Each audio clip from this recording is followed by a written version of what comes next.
देखिए Newton's law की ये कुछ अच्छे से क्वेश्चन है।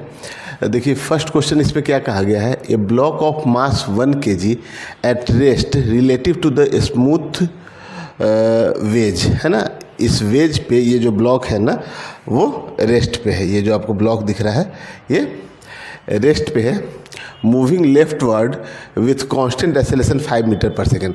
ये जो वेज है इधर की ओर कितना 5 मीटर पर सेकेंड स्क्वायर के एक्सेलरेशन से जा रहा है और ये इस पे रेस्ट पे है।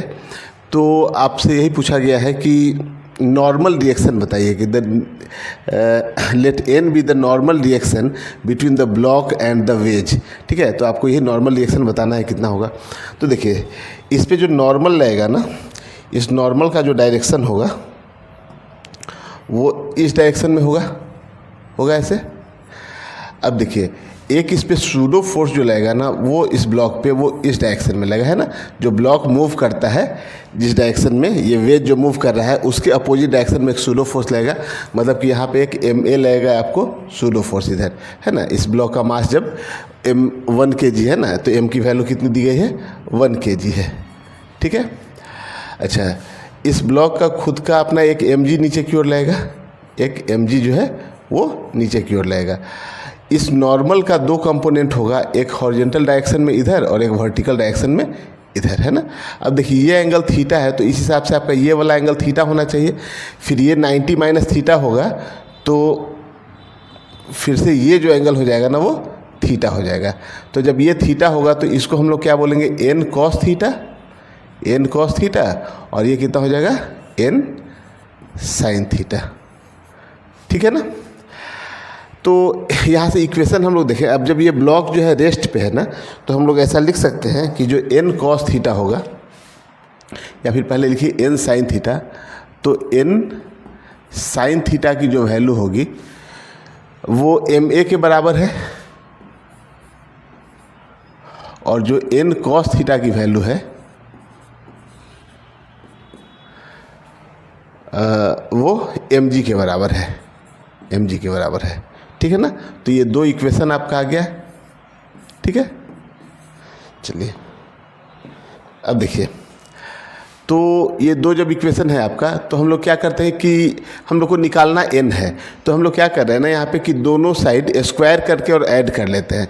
तो यहाँ से हम लोग लिख सकते हैं कि n sin थीटा का square plus n cos theta का square is equal to MA का स्क्वायर और प्लस MG का स्क्वायर।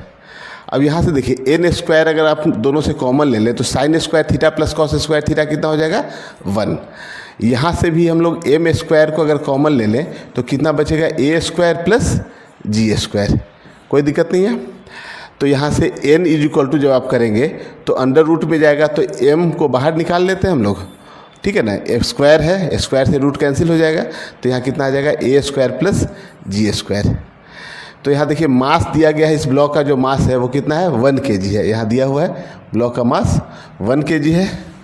ठीक है, एक्सेलरेशन दिया हुआ है 5 मीटर पर सेकेंड स्क्वायर, है ना। यहाँ पे एक्सेलरेशन अब देखिए 5 मीटर पर सेकेंड स्क्वायर है और g की वैल्यू 10 लेनी है यहाँ पे। तो ये 5 का स्क्वायर करेंगे तो कितना हो जाएगा 25 और 10 का स्क्वायर करेंगे तो कितना हो जाएगा 100। तो ये कितना हो गया अंडर रूट में 125। तो 125 को ऐसे आप लिख सकते हैं 5√5। ठीक है ना।